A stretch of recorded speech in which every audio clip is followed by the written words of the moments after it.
Welcome back. Now, I'm seeing PK Salaya moving up and down in the name of calling Kenyan youth to rally behind him, that he has presented himself as a presidential candidate. PK Salaya moved around in the whole of Western region. PK Salaya moved to Nakuru. Yesterday, PK Salaya was in Kwale.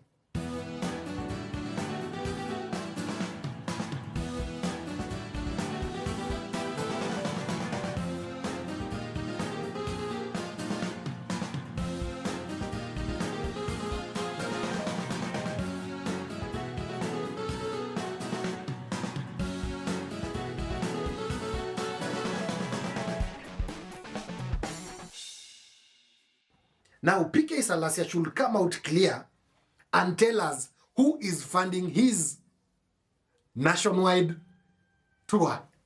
Because there is someone behind the scenes that is funding PK Salaya. I remember at one time, not more than a year ago, PK Salaya presented to the people of Kenya his payslip. It was indicated that he only earns 18,000 Kenya shillings per month. What PK Salaya is doing cannot be sustained by 18,000. Even the 18,000 that PK Salaya earns cannot fuel that his VXL. Cannot. Now PK Salaya should come out clearly.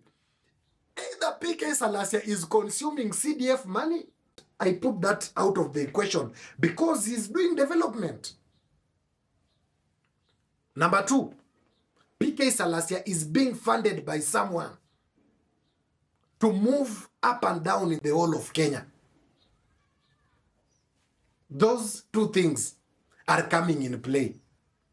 And I don't believe if it is the Eugene Wamalwa faction that is funding PK Salaya. Because if it was Eugene Wamalwa behind funding PK Salaya for his nationwide tours, you will see DAPK youths in company of PK Salaya. But I've never seen Ken Babu, who is the DAPK youth leader, in company of PK Salaya for his nationwide tours. In the opposition, apart from his party DAPK, no one else can fund PK Salaya for the nationwide tours. Coming back to the elephant in the room. It might be President William Samoei Ruto is the one bankrolling PK Salaya to move all over the country in bid to bring together Kenyan youths, na mwisho wa siku PK Salaya atajitokeza aseme I'm supporting President William Samoei Ruto. As you've been keen, me have been following how he has been moving up and down. His previous attacks on President William Samoei Ruto zilikatika. If you've been keen, nowadays PK Salaya only says that tunataka tuunganishe vijana wakuje pamo. His previous attacks on how President William Samoei Ruto's regime has killed Gen Zs imeisha. Na hapo mbele, don't be shocked.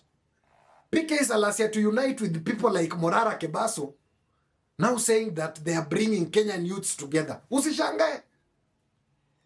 I think that is a political script written and being executed by President William Samoei Ruto. Because this is the only way that President William Samoei Ruto is trying again to build trust from the youthful Kenya. As it stands today, no youth want to listen to what President William Samoei Ruto is saying.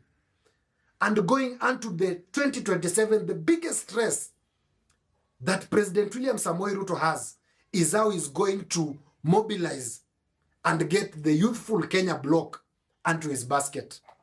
Hakuna kitu inapea Rais William Samoei Ruto stress kama hiyo. Gen Zs, it seems like Gen Zs already declared that Kasongo must go. They already declared. That is the biggest threat to President William Samoei Ruto's re-election bid. Kwa sababu youthful Kenya has vowed to take President William Samoei Ruto home come 2027.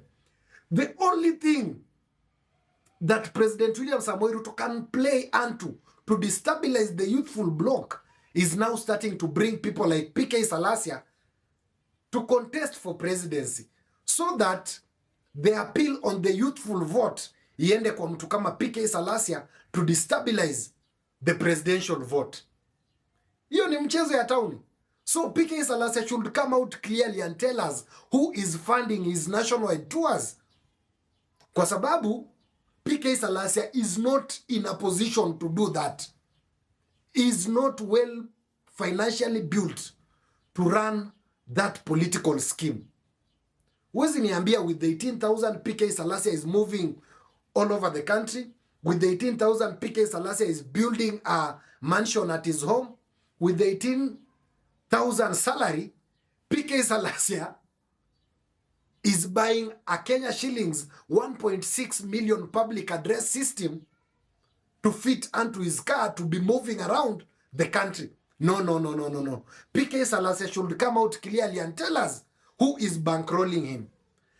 Chances are that PK Salaya is being bankrolled by President William Samoei Ruto, because the mode in which and the tone in which PK Salaya is talking today is completely different from the PK Salaya we used to know. That is something you just need to digest. And PK Salaya is doing well. So far, so good. He's doing well. I just want to appreciate what PK Salaya is doing, but he should come out clearly and tell us who is funding nationwide campaigns, because he's not in a position to financially fund what he's doing. Ukweli wa mambo si ati tunapiga PK Salaya lakini akuje atuambie who is funding his nationwide movement. Akuje tu ukweli atuambie. When he tells us that, we don't have a problem with him, and it's not that we are fighting him, lakini akuje atuambie who is behind his financial support. That is up for now. For this and many more, subscribe onto our YouTube channel at Lord Abwaga TV. Remember to press the notification bell so that when you come up with this interesting content, YouTube will automatically notify you. Till next time, goodbye.